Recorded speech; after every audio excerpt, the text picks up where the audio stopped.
That you're here. If you could sort of come a little closer so we can have a more intimate gathering. If you're towards the back, you can just feel free and encouraged to come in the first couple rows, and that way we can have a closer discussion. So, welcome. Here we go. I'm so glad that we're here. I'm Tracy. I'm the dramaturg for this production, and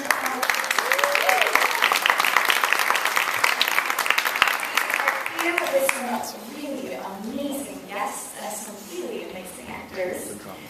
So the first thing I'm just going to do is a brief introduction to our very honored respondents. To my left is Tracy Baim. She's the editor-in-chief of the Windy City Times.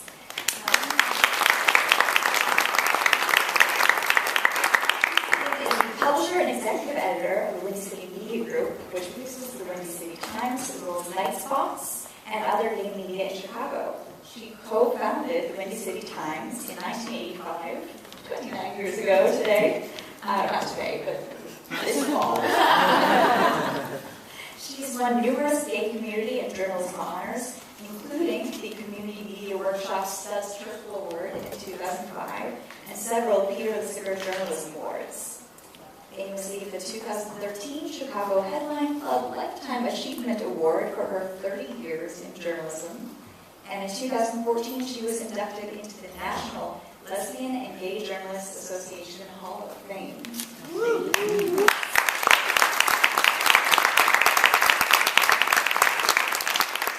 And to my right, we have Susan Burk, the Laramie Project Specialist with Matthew Shepard Foundation. Susan Burk.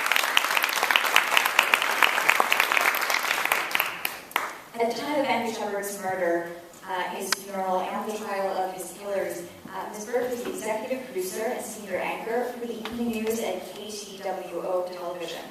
Based in Casper, KTWO TV was the statewide NBC affiliate, and it was Ms. Burk's primary responsibility to arrange and implement coverage for all of these events, including the community reaction and response.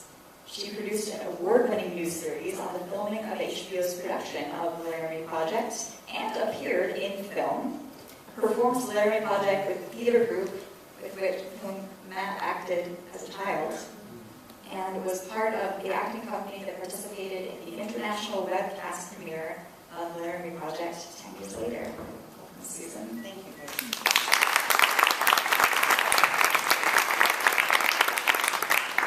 And last but by no means least, can we get the cast members to introduce themselves, your name and your year and your major, please?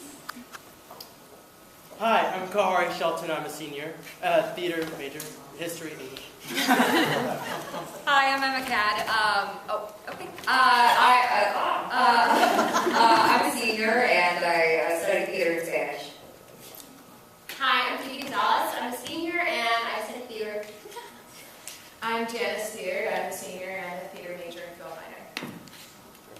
I'm Bridget McNamara. I'm also a senior and I'm studying theater and environmental policy and culture. I'm Julia Nam. I'm a senior and I'm studying theater and psych. I'm Fergus Cinder and I'm a junior studying theater. I'm Ben Kemper and I'm a senior studying theater. I'm Aubrey McGrath, also a senior studying theater. I'm Drew Boyra. I'm a junior studying theater, econ, and psych. I'm Daniel Chenard. I'm a senior theater major, also poetry. I'm Michelle Schechter. I'm a senior studying theater and business. Thank you guys so much. So I'm going to hand the mic over to Ms. Tracy Baim, who's going to tell us a little bit about the work that she's done and her reflections on the play.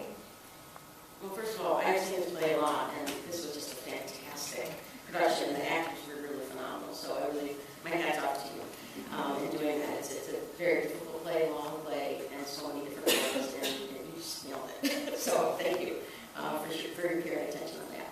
I started working in gay press in 1984, just as AIDS was really starting to hit Chicago's gay community.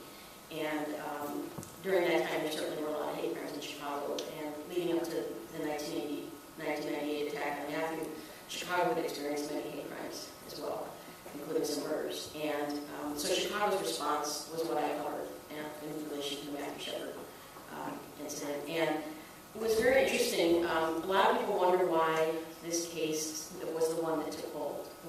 became both a personal tragedy and an international symbol. It was really not just the timing of when it happened, but there were a few things that really led to it, in my personal opinion, why this really affected both the LGBT community and the mainstream. Because of AIDS, the community had really learned to fight back and speak up. We had learned a lot to communicate with one another, cover our own community when the mainstream did not. But finally, because of AIDS, a lot of mainstream journalists also started to tell their own truths and come out. And by the time 1998 came along, there were many LGBT people within the journalism mainstream that were not willing to let this story go away. A few other things happened. That was really, the Matthew Shepard page was really one of the first tests of the new internet. The internet certainly had been around for a couple of years for the public, but really by 1998, more and more people were on the internet, and the LGBT community in particular were early adopters of that technology. So when the first word got out about this, people were spreading the news like crazy and making sure their local media outlets covered it in Chicago and around the world. The other thing that was interesting was how Matthew's parents responded to this. Many times when hate incidents had happened, the parents were ashamed and did not share photos, did not share stories, did not speak out. And that was not the case, obviously, with Matthew's parents. So they became a new way to respond to this. I have to say, race certainly played a part in this. Matthew was a cute young white man, and beautiful photos were distributed of him. And again, the family shared those photos liberally, and he became that kind of symbol. So I think that certainly played a part of it. Another part of it was that Matthew didn't die right away. And so this story really built over a period of a few days. And then millions and millions of people became part of that story because they were praying for his survival. Another incident happened earlier that year to an African-American man named James Burk in Texas, right? And so this was a bookend to that murder. And ultimately became the James Burk and Matthew Shepard Hate Crimes Act. So those happened in the same period of time, and they were in the national consciousness. And finally, I think the anti-gay responses to what happened finally put people over the edge about Fred Phelps and the Westboro Baptist Church. And so people were aligned with the LGBT community in a way because of the attacks on a funeral, which Fred Phelps would continue to do for another 15 years, protesting people's funerals. So that really tipped people that were maybe not necessarily pro-LGBT, but they certainly were anti-LGBT hate. So those were kind of the few reasons I think this really shaped this story into being both a personal tragedy and a symbol.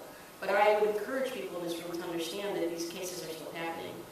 Transgender women of color in particular are being targeted in this country. Brazil has half of the anti-LGBT murders in the world happen in Brazil. So there still is a lot of stuff happening now that you could get involved in and help on. And I'm absolutely happy to find ways for you to engage on that as well as on LGBT youth homelessness in Chicago and other ways that we can help this next generation. And Matthew would have helped him if he was still alive today. So thanks very much.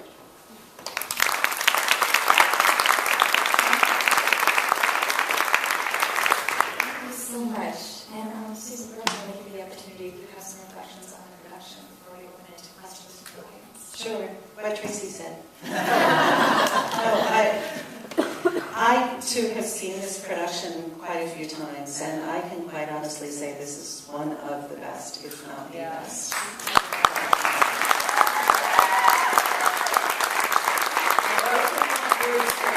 Spread effusively everywhere. I can guarantee you that. This show was brilliant from top to bottom.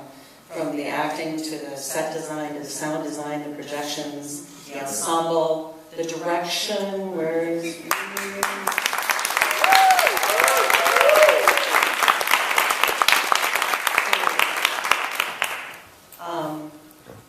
One of the reasons that my job exists is because so many people are interested in this show.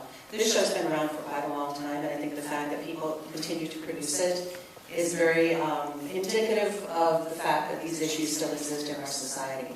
Judy and Dennis Shepard support this show because it is the truth. It is documentary, it is taken from life, it is the truth.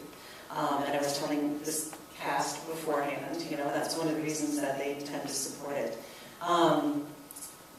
As a journalist also, just to add to your, wonderful about why this story got legs, because people ask about that all the time. Why this murder and not other murders that are similar? Another thing that happened was the first police officer on the scene, not Reggie Flutie, but one of the first PIOs, the public information officers, gave erroneous information to the first reporters on the scene. When Aaron Keifel said he thought that Matt was a scarecrow, the officer immediately thought, when you think of the scarecrow, you think of, it was a crucifixion image. So the first reports that came out and started to go out to the newsrooms on rather a slow news day was that this poor, beautiful, white gay boy in Wyoming was crucified on a fence. That really started the conversation going, and even though that wasn't true, that's one of the reasons why it started getting nice like that. I did want to mention, too, that I have Chicago ties. I went to the Goodman School of Drama. That tells you how far back that was, because it was the Goodman and the theater school at DePaul. My buddy Jean here works at the theater school at DePaul. We went to school together. But I just wanted to give you a quick example about how, we've made a lot of progress, I think. People talk about the progress that we've made. Just last week in Wyoming, the ban on gay marriage was struck down.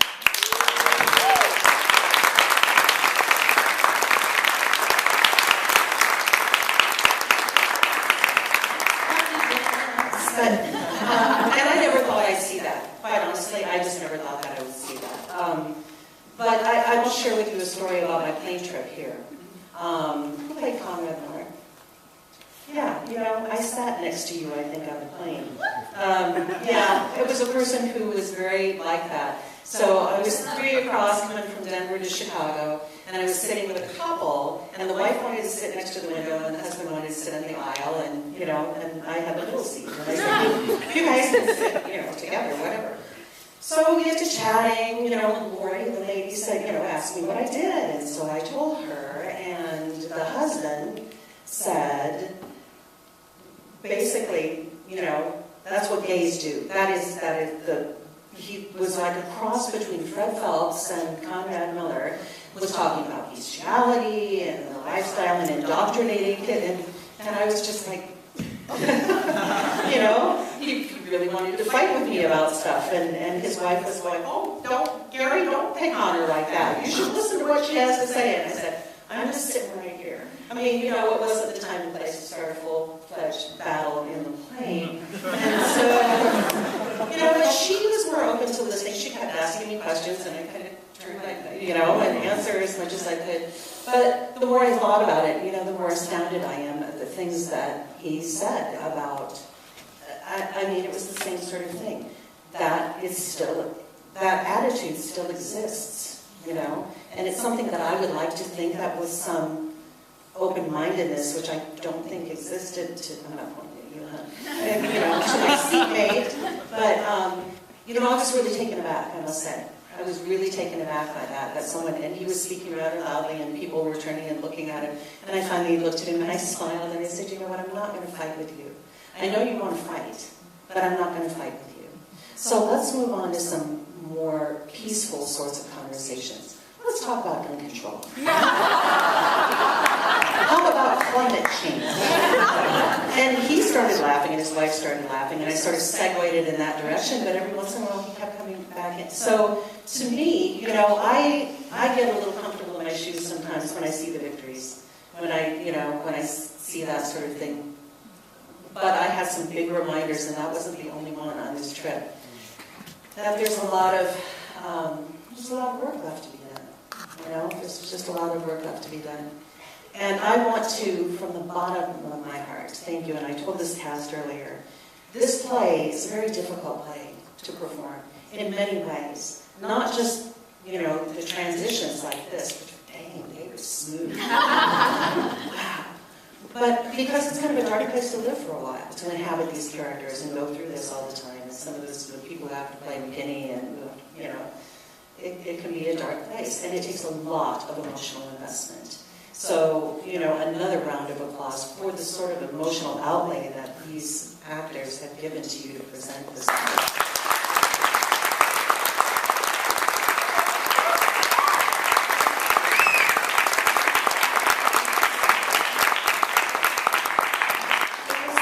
I love the way you put that. In the spirit of peaceful conversation.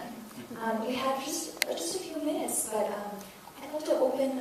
conversation to you all. And if you have some questions, we will add you for Susan, for Tracy, or for the amazing actors that you've seen tonight, then we can start our own dialogue. So, if you just raise your hands, yeah. So, as you said, this is a very emotionally difficult piece to go through. Thanks. As you guys said, it's a very emotionally difficult piece to go through. So, what did you, as actors and technicians, do to take care of yourselves? That's a great question. We'd like to start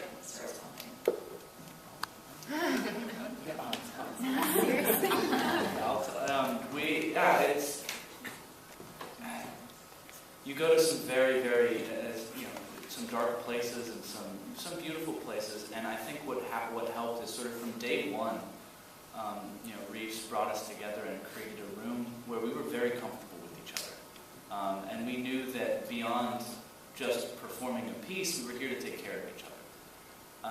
And I remember the first time that we were on this stage, and Kahari did the monologue with the ER doctor. It was just so intense, and Kahari was really fighting through it. At the end, he finished and just broke down, and we all just kind of got up on stage and gave the man a hug. Just like, what else do you do? And that's a lot. That's a lot of what was in this room. It's just a lot of loving energy to make sure that we were all comfortable with each other and that we could push through the tougher parts. Oh, he said absolutely everything I was saying. I have nothing to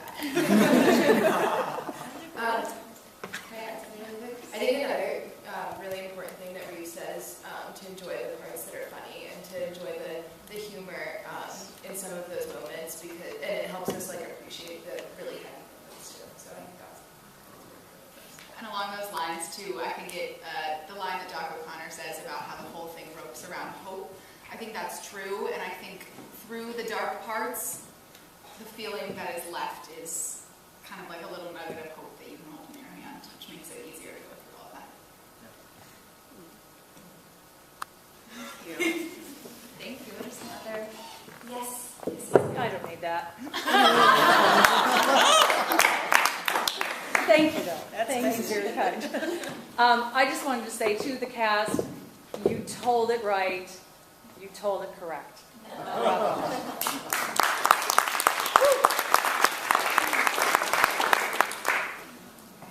There's another hand that I'm seeing. Yes, you right here. Hey, sorry, this is weird. Okay, you just talked about how you got through the sad or the dark parts. Also, I heard some things on stage when you played the characters that were kind of controversial or kind of made my jaw drop. How did you deal with being comfortable saying those things? Yes.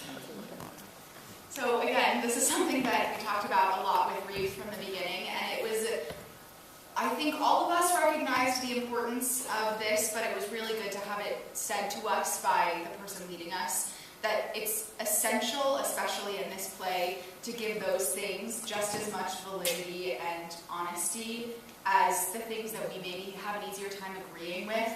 Because I think if you go into that and portray those things as I can't believe I'm saying this is super, super messed up, the play loses a lot of its integrity and it loses a lot of the truth that comes through in that hope or in the characters who make a shift or who maybe start by saying some things that are pretty difficult to hear and by the end have had kind of a recognition of that.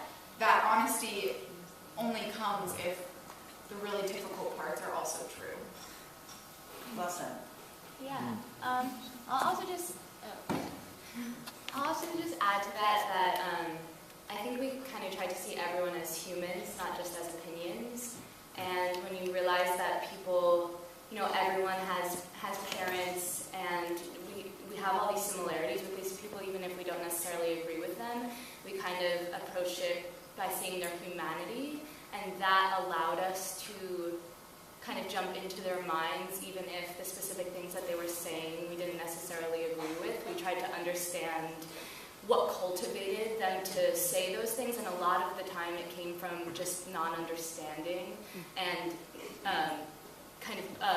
being brought up in a way where people didn't realize actually that they were saying things that were so controversial. So kind of just understanding their lives and their humanity helped a lot. I think also Reeves kind of put it in perspective when he told, especially me and Daniel, he said, like, if you saw someone drowning, would you throw them like a life preserver or a life raft?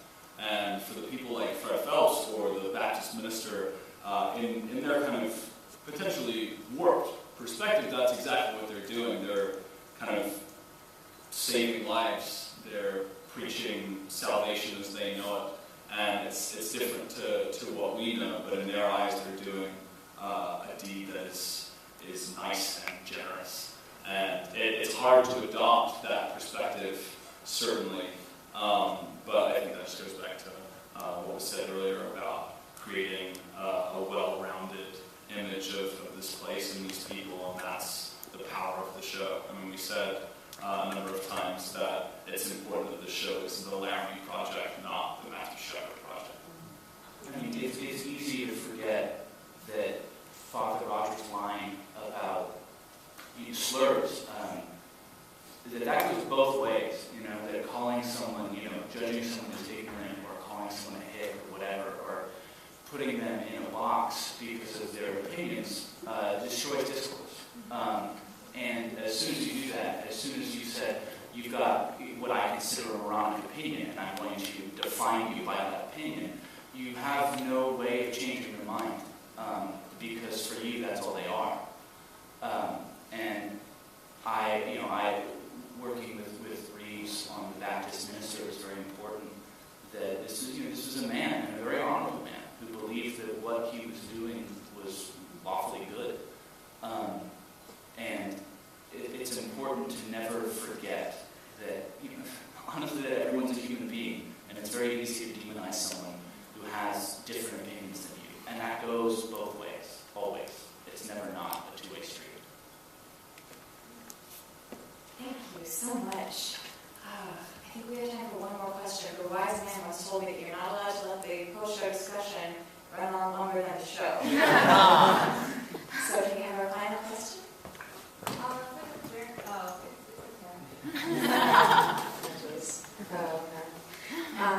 For the journalists, could you explain, considering the amount of media coverage around this specific case, how you decide what you cover?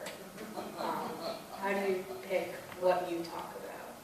Well, since we weren't in Wyoming, our perspective on it, we covered it certainly in the newspaper. We are a weekly newspaper. So we covered it in the weekly newspaper. We localized it to what is happening in Chicago. So they were protests in Chicago, vigils in Chicago that week. So we covered it. We covered everything else that was happening in the news in the LGBT community that week as well. The TV media probably gets a little bit more obsessed, and more so now than 16 years ago, on these stories that they think are going to get them ratings. But I think the LGBT media covered this in perspective, that we covered all, we cover other hate crimes. It was an interesting case in the perspective of other hate crimes, even since then, where it's a lot more difficult to get information from the family or from police about certain types of crimes. In Chicago, for example, we've been covering a case of a transgender woman who's in Cook County Jail, and we believe that there were two murders of two of her friends that were tied to an incident of her self-defense. We can't get any other media interested in that story. We were willing to share information and sources with other media, and they haven't picked up on it yet. We hope they will, but we've spent 3 months working on it and ran 4 weeks of stories on it, and nothing.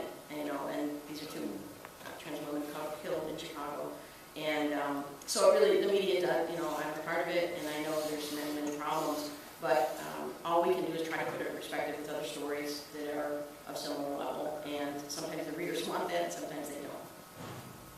And I'd have to say, in Wyoming, the way that we tried to cover it once we got over the initial shock. I mean, when this first came into our newsroom, it came in, and I just found one of the original articles articles and scripts the other day. It was an aggravated assault. And we came in and said, oh, that sounds kind of nasty. That's an aggravated assault. We had no idea that this would grow into what it was. But when the national media descended, I can tell you Tiffany Edwards is a friend of mine, and we've had discussions on this quite a bit. We got to feeling like we were just trying to hold our own, right? We wanted to tell the story. Matthew was our boy. He wasn't to be a victim of the national parachute media who came in and dropped their reporters and stood up in the background and did their thing and, went back out again. We could see that it was growing into that, some sort of sensationalism, was not getting the whole story, was making him into everything, from a martyr to a demon, and we did the best that we possibly could to keep some objectivity, some reasonableness in our reporting, to try to stick to the story, to show what was going on. That was kind of our quest as far as, what I was working with was the NBC affiliate in Wyoming. Jason Marsden, who is now our executive director, was at the Casper Star-Tribune at the same time. And we were investigative crime reporters together. So, there's a lot of history there. And when we get together and talk, we realize that we pretty much, the local media, which is Wyoming, had sort of the same path of what we were trying to do, was keep a safe area of truth around it. So that's how we decided. We decided the story was important for us, and that we needed to have, a safe haven for the truth of it. Otherwise, who knows what the media does, why they decide to cover this, A lot of times as Tracy said, the most important things lie fallow, and then you've got Honey Boo Boo gets canceled, right? I even heard that today. I mean, really, lots of other things have happened that are a lot more important than that. So. Thank you so much. Thank you for your questions. Thank you for your insights. This conversation is not over. Go home, talk about this with your family and your friends and your community. You can leave your thoughts. We have a bulletin board out there if you just want to write something down. Let's go bring this conversation into the world. Thank you so much. Thank you all.